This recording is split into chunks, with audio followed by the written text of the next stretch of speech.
Gledate oddajo Klepet ob kavi. Hvaležno pozdravljeni, dobrodošli. Gomazenje, tisto občutek, kar ne veš, kam bi dejansko dal noge. Pa srbečica, pa kada ti gre elektrika, ker ne veš, kaj bi, kako bi, zakaj bi, na kakšen način, pa neko tako utripanje, zategovanje, vse to opisuje sindrom nemirnih nog, o katerem bomo danes govorili, in sicer tudi pri tej tematiki se bomo zelo celostno posvetili, torej katere navade je treba dati ven, katero hrano je treba dati ven, potencialno kaj lahko tukaj pomaga, naravnega, kaj, kar imate doma, in seveda začnemo z vzrokom. Jelena Dimitrijevič danes v moji družbi, lepo pozdravljena, dobrodošla. Kar precej ljudi ima to in moram reči, da tudi sama nekaj minut enkrat v življenju sem imela mislim, da sem bila noseča takrat, kar je precej tipično. Je veliko ljudi, ki ima torej težave s tem. Kje so vzroki? Ja, vedno se zatakne pri teh vzrokih, zaradi tega, ker je težko včasih priti do pravega vzroka. Sam generalno, ko govorimo o zdravju in tem neravnovesju, vedno se nekako zatakne pri tem, kako živimo, na kakšen način, koliko je telo zastrupljeno, koliko to moti same procese, koliko smo pod stresom, to vse pol vpliva na to, kako bo cel ta sklop, cel organizem deloval. Torej, predvsem me zanima, če se pojavi sindrom nemirnih nog, ali to pomeni, da nekaj vendarle se v telesu dogaja, kar je v disbalansu in moramo to popraviti, ali se pač to zgodi, kakor kdaj, ko te, ne vem, nekaj zasrbi? Ne, v bistvu včasih se zgodi, če je nekaj akutnega v smislu, recimo, speljemo se z avtom in vozimo avto recimo dlje časa, pa smo v tem takem čudnem položaju. Takrat se zna zgoditi, da so ti simptomi, ki si jih nekaj malo opisovali, lahko se tudi krči pojavijo, lahko so res konkretno bolečine, ne vem, lahko se začne pri tem, da ne vem, pri palcu imamo že tako ti stegne, kot je v krču, lahko je, ne vem, v gležnju, lahko v mečih, v stegnih, lahko je tudi v kolkih, odvisno zdaj, kdo ima kakšne težave, ampak generalno zna biti akutno. Ampak če se to redno pojavlja in se ponavadi ne pojavi tekom dneva, ampak po noči so težave, največkrat zvečer ali ne vem, če dlje časa sedimo pa gledamo televizijo ali smo nekje v kinu in tako dalje, takrat se to zna zgoditi, ampak če se pogosto dogaja recimo več kot 3-krat tedensko, potem lahko rečemo, da imamo že ta sindrom in da je treba nekaj... Torej, več kot 3-krat tedensko bi bila tista meja, kar lahko rečemo, da se nekaj dogaja. Po noči se ponavadi dogaja in zaradi tega so tu težave, ker to ljudje se prebujajo in potem ne morejo dobro spati in so bolečine in dejansko ni dobre regeneracije in to seveda pol vpliva na marsikaj drugega. Ta sindrom ni sam od sebe, zdravniki itak težko najdejo določene vzroke, tudi za tega niso znali, od kje pa kako to pride. Ampak na koncu se je ugotovilo, da je pomanjkanje dopamina, tega ključnega nevrotransmiterja, dosti podobno recimo kot pri Parkinsonovi bolezni in zaradi tega se tudi medicinsko gledano zdravi zdravili, ki so tudi za Parkinsonovo bolezen. Se dajo dopaminski nadomestki dopamina in na tak način se premosti ta težava, ki je na živčni ravni, ampak je lahko povezano tudi z drugimi težavami. Ni to samo s tem, seveda tudi lahko je en med ključnimi stvarmi je dopamin, ampak hkrati je lahko težava recimo z anemijo. Lahko je pomanjkanje nekaterih drugih nutrientov, kot so folati posebej, pa vitamin B12, pa magnezij. Lahko so težave recimo s kakšnimi drugimi stvarmi, kot so diabetes, pa tisti, ki imajo težave z ledvicami. Recimo 50% bolnikov, ki hodi na dializo, ima sindrom nemirnih nog. Pa imamo povezavo, ne? Tako je, tukaj povezava. Lahko recimo, ne vem, se pojavi pri fibromialgiji, Parkinsonova bolezen, itak je takole. Tako da odvisno, kje kakšne težave imamo, tudi se omenja v tem primeru ščitnica težave, recimo tudi z črevesjem, črevesne bolezni, zaradi tega, ker tudi dobro vemo, da je 50% dopamina ravno v črevesju in zaradi tega je to izjemno pomembno, kakšno imamo tudi mikrobioto, če je tam vse urejeno. Tudi če jemljemo zdravila. Zdaj si tukaj različnih vzrokov in vsega možnega naštela. Je treba dejansko pogledati in pol eliminirati stvari. Recimo pri zdravilih je tudi težava, če se jemljajo hormonske terapije. pa kontracepcijske tabletke. Se pravi, ljudje, ki pridejo k tebi na nek tak pregled in tako naprej, ugotoviš, kateri so vzroki pri njemu, glede na njegov življenjski slog in stanje. Tako. Trudim se nekako najti to povezavo, ne samo na fizični ravni, ampak tudi na drugih ravneh, tudi na psihičnih ravneh, in potem dejansko vidimo, na čem je treba delati, kje so kakšni šibki organi in tako naprej. Zdaj pa, če greva kar konkretno, kar se tiče hrane, kaj bova ven vrgli in kaj bova dodali, glede navad, kaj bova ven vrgli iz vsakdanjika in kaj bova dodali. Torej, ta sistem. Pa mogoče, če začneva pri navadah. Ja, težava vsekakor je tudi pitje alkohola, kave, kajenje, to ni najboljša varianta. Tudi recimo v povezavi s tem sindrom nemirnih nog je tudi lahko, kot si sama rekla, v nosečnosti se lahko pojavi, lahko pa recimo se pojavi, ko imamo težave s krčnimi žilami. Ampak torej v vsakem primeru poživila stran. Tako, poživila grejo stran. Tudi vsa hrana, ki deluje vnetno, ki lahko poškoduje na eni ravni tudi naš živčni sistem, ker smo rekli, to je zelo pomembno, recimo, da je ta prenos živčnih impulsov, da oni delujejo tako dobro. Zelo je pomembno, da jemo protivnetna hranila in hrano, predvsem tukaj govorimo tudi o elektrolitih.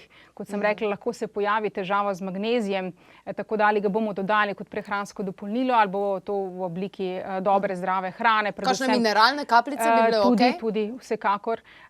Hkrati vse, kar je zelene barve, zeleno tam tudi vemo, da je tudi magnezij, pa kakšne stročnice in tako dalje, suho sadje, semena, oreški, to so vse dobri viri. Hkrati pa recimo tam, kjer je veliko folatov, ker smo rekli, da je lahko v povezavi s pomanjkanjem folatov in folate najdemo spet v zeleni listnati zelenjavi, v kakšnih citrusih, čim več citrusov je treba tudi pojesti, banane so recimo to dober vir.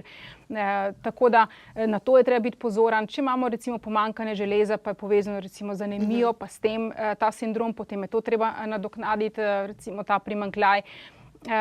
Omega-3 več pojačati tole, jesti predvsem bolj bazično hrano. To si zdaj povedala ene 50 korakov. Reciva, prvi tri je najpomembnejši. Najpomembno je, kar sem rekla, v povezavi s samimi pomanjkljivostmi, kar se hrane tiče, damo prednost vitaminom B kompleksa, ker so tudi lahko folati ali folati iz hrane, vitamin B12, železo, taki tudi naravni viri. Vitamini B so prisotni v kateri hrani? Ja, mislim, povsod jih najdemo. Ko govorimo o rastlinski hrani, ki jo jaz vedno poudarjam, so predvsem to različna žita, ki so polnovredna, v teh ovojnicah se lahko nahaja. Se pravi, kamut, kvinoja, pira. Ja, seveda. Zdaj odvisno dejansko, v kakšnem smo stanju, če lahko jemo kakšne glutenske ali brezglutenske žite, to lahko gledamo, na to pazimo. Ampak načeloma tako se najdejo tudi v živilih živalskega izvora, ampak jaz spet pravim, prednost damo tudi živilom, ki so rastlinskega izvora, ker je tudi več vlaknin, nahranimo dobre bakterije. Tudi nekatera sadje, zelenjava. Katera recimo sadje? V bistvu tako, kot sem rekla, to, kar je ključno, pa posebej zaradi folatov, banane so odličen vir. Banane. Seveda izberemo ekološke. Tako je, ekološke, zrele, da imajo tudi tone pikice, da takrat jih pojemo, ne takrat, kot so zelene. Dobre maščobe je treba zaužiti, recimo avokado je tudi en tak fajn, dober vir. Tudi recimo čija semena, lanena semena, spet zelena listnata zelenjava. Ko govorimo o zdravi, tudi polnovredni rastlinski prehrani, hitro nadomestimo te primanjkljaje, ampak problem nastane bolj tudi pri magneziju. Magnezija manjka masovno v vsej populaciji, zaradi tega, ker smo veliko pod stresom, ogromno se ga porabi. In to ga kuri. Tako je. In včasih ga je težko tudi nadomestiti samo iz hrane. Lahko, če res pojemo ogromne količine hrane, ki je bogata z magnezijem, ampak včasih je treba dodajati. To, kar sem rekla, recimo veliko zelene listnate zelenjave, stročnice so bogat vir, nekatere semena, oreški recimo, nekaj suhega sadja, to so dobri viri magnezija. Super. Se pravi, v prvi vrsti bomo pa dali poživila ven. Se pravi, kavico bo treba fejst zmanjšati oziroma se posloviti od nje. Če nam uspe, potem se poslovimo, če ne, res zmanjšamo ne več kot ena na dan, to bi bilo najbolj idealno. V bistvu stvar je v tem, da res moramo povečati vnos živil, ki izdelujejo bolj bazično. To je res vedno poudarek na sadju in zelenjavi. Se pravi, če bi šli gledalci, ki imajo težave s tem, na tale alkalizacijski protokol. Bi bilo odlično. Bi bilo odlično? Tako, to bi bilo res odlično. Odlično. In jaz imam za vas, dragi gledalci in gledalke, tudi odlično novico. Tale protokol za alkalizacijo brezplačno ga seveda lahko dobite, dostopate do njega preko klepet.kavi.si, tam imate eno enostavno en tak gumbek brezplačno, kliknite tam in prenesete si ga, tudi recepti so torej dodani. Torej, kadar se zalkaliziramo, dejansko dosežemo še kupenih drugih stvari, ne? In tudi kandida se umiri in različne revme in vse take in drugačne stvari. Res marsikaj s tem poštimamo. Ampak tukaj je tudi ključna stvar dopamin. Spet pri dopaminu se vse nekako začne, ker največja povezava med tem sindromom nemirnih nog je pomanjkanje ravno dopamina in vemo, da je dopamin ta neurotransmiter, ki je pomemben tudi za gibalne funkcije našega telesa, tudi za našo emocionalno stanje, da se boljše počutimo, da imamo več energije, koncentracije, boljši spomin, lažje hujšamo, tudi če ga je več.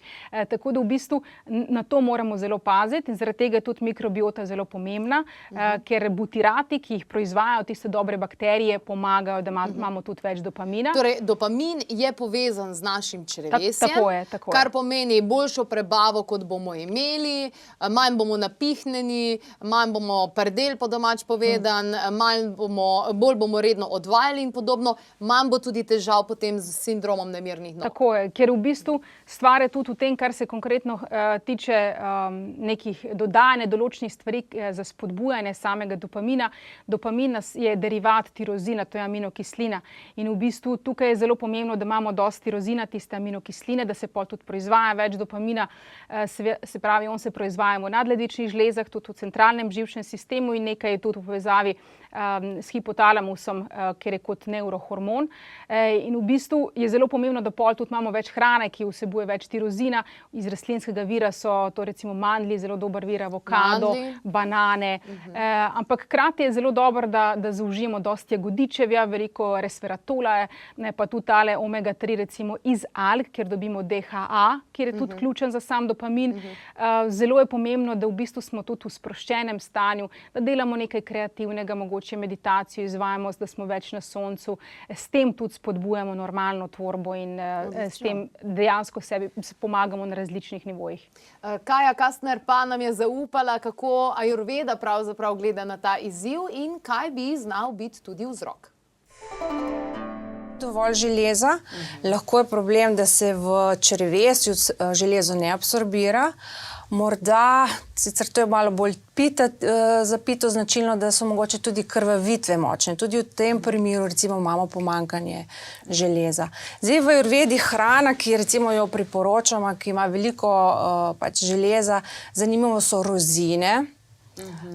Sigurno tudi ostalo suho sadje, ki ga mi poznamo, in suhe slive, suhe marelice, dateljni.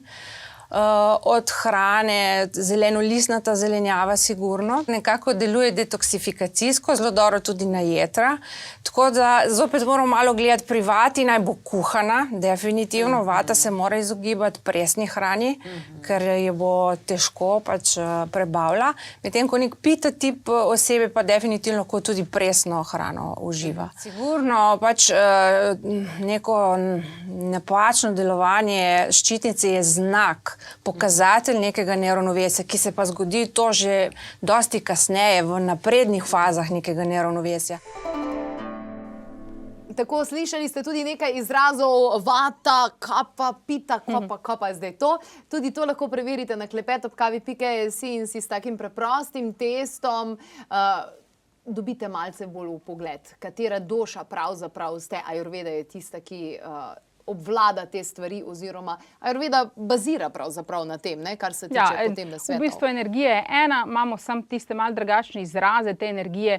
Pri ajurvedi se gre za dominantne doše, dominantno energijo, s katero se mi rodimo, in potem to je ta prakruti in vikruti je neravnovesje, ki nastane pol v življenju. Zdaj odvisno od tega 80% vseh bolezni, ki jih imamo, je vata neravnovesje. Ampak lahko nastane vata neravnovesje zaradi tega, ker pita ni v ravnovesju, kafa, tako da to je majčkeno bolj kompleksen izziv ugotoviti, kje, kako je. Jaz vedno tudi priporočam, če hočejo tisti se bolj poglobiti na tak naraven ajurvedski način, potem svetujem, da grejo k kakšnemu ajurvedskemu zdravniku. Jaz uporabljam nekaj od teh znanj tudi pri svojem svetovanju, ampak dejansko se da vse hitro urediti, če lažje v bistvu, če vemo recimo, kje imamo kakšne šibke točke in je tako. Tako tudi s tem je Ko sem že govorila, poudarja se v tem klasičnem smislu, veliko govorimo o dopaminu.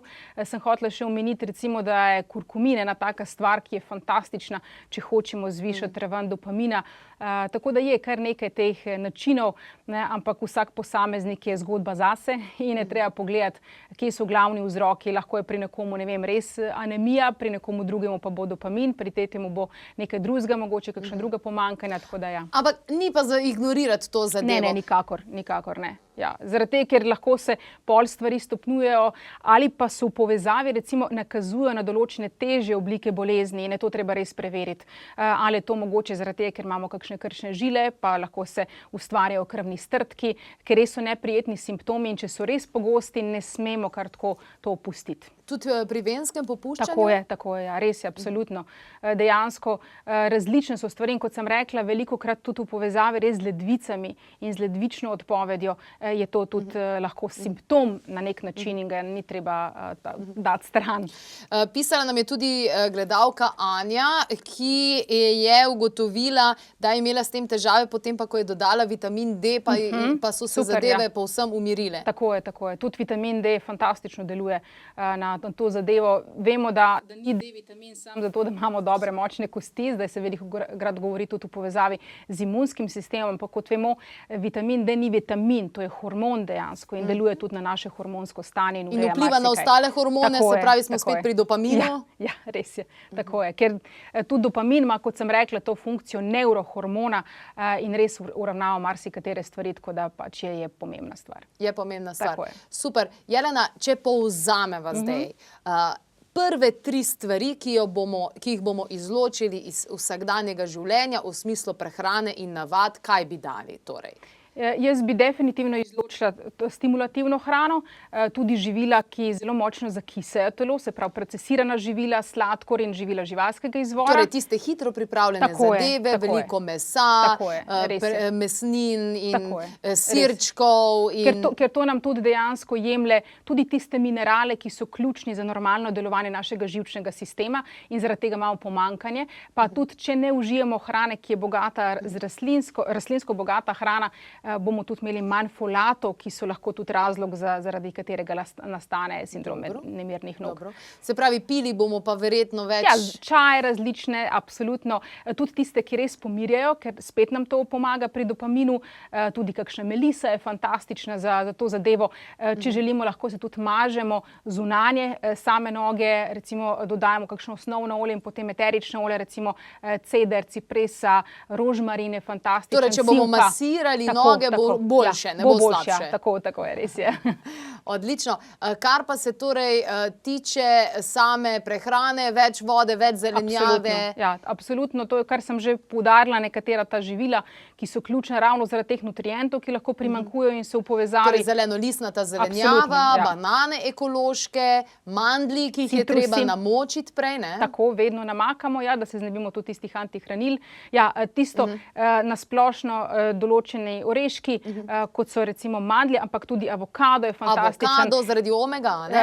Ne samo omega, pri avokadu je ravno tudi tole, so druge maščobe, ki so tudi zelo pomembne, ampak hkrati vse, kar vsebuje več omega-3 esencialnih maščobnih kislin, to so predvsem čija, lanena semena, tudi jagodičevje, fantastično, zelena listnata zelenjava spet, tako da jaz mislim, če se tega protokola, kot si sama rekla, za razkisene telesa, če se tudi tega držimo, bomo naredili že ogromno zase in Odlično, torej rekli smo, tale protokol najdete na klepetu.si pod ikonco brezplačno in tudi vsebuje različne recepte, ki jih lahko lepo, krasno unesete svoj vsak dan. Bodite pa torej, kot smo slišali, pozorni tudi na to, kako vam pravzaprav deluje ščitnica.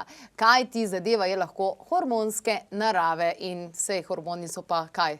Naš orkester, ki mora biti oglašen. Res je, tako je, ja. Točno tako. Odlično. Torej, kot smo rekli, kar nekaj informacij najdete tudi sami, vsekakor pa sindroma nemirnih nog, ki se torej kaže kot neko gomazenje, občutek elektrike, srbečica, ker ne veste, kam bi dali svoje noge, ni torej to za ignorirati, raziščite torej naprej, kje so vaši vzroki in to popravite.